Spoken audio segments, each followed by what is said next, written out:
Okay, so let's dive into this story from Ireland, where a St. Patrick's Day parade kicked off this huge firestorm online. But this wasn't your typical debate, about the floats or the crowd size. This gets at a really fascinating question. When a new community celebrates an old tradition, is it cultural appreciation or is it something else entirely? So, what was meant to be this really vibrant display of community spirit? Well, it got reframed online pretty fast.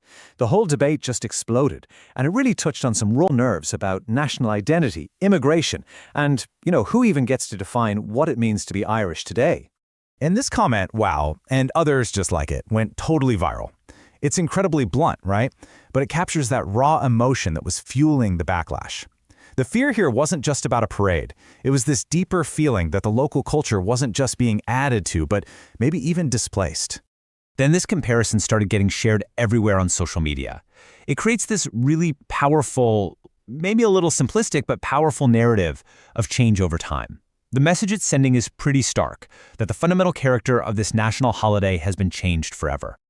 Okay, so to really get why the reaction was so intense, we've got to go back to basics. What exactly is St. Patrick's Day, and what do all its traditions really stand for?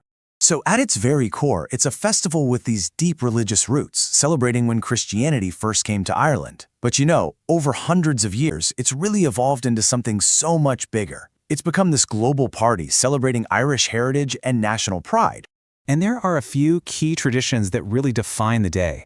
You've got the sea of green everywhere symbolizing Ireland itself, the Emerald Isle. Then there are the parades, filled with that iconic sound of bagpipes and drums. It's like this loud public declaration of community and heritage. And this thing has gone absolutely global. The celebration is so massive in Chicago that they literally dye an entire river bright green. It just goes to show you how these core symbols, especially the color green, tie all these celebrations of Irish culture together, all around the world. All right, so we've got these established, global traditions. Now let's zoom in on the specific parade that caused all the controversy. What was it about this one that some people saw as such a departure from that tradition? Well, the critics pointed to a bunch of different things. Visually, you had a lot of Indian flags and not a lot of green clothing. Then, audibly, you had Bollywood music instead of traditional Irish tunes, and the banners for the Indian community made it feel, at least to some people, like a totally separate event instead of part of a shared national holiday. Now, this gets to a really key distinction the critics were making. For them, it wasn't about who was marching. The argument was that if you'd blended the cultures, say someone wearing a green sari, celebrated even, as diversity, but the total absence of green was seen by some as a rejection of the local custom. And this right here brings us to the absolute heart of the entire debate. This whole controversy, when you boil it all down, is about two competing ideas about how cultures are supposed to interact in a shared space. So which one was this? Was it cultural assimilation, where newcomers adopt local customs to join in on the celebration? Or was it what critics started calling a cultural takeover, where one set of traditions just replaces another? That's the fundamental tension we're looking at here. This commenter just comes right out and puts a name to that central fear that was driving all the criticism. They're drawing a really hard line, basically arguing that this wasn't participation. It was actually replacing the very traditions that the day is supposed to honor. And yeah, he wasn't alone.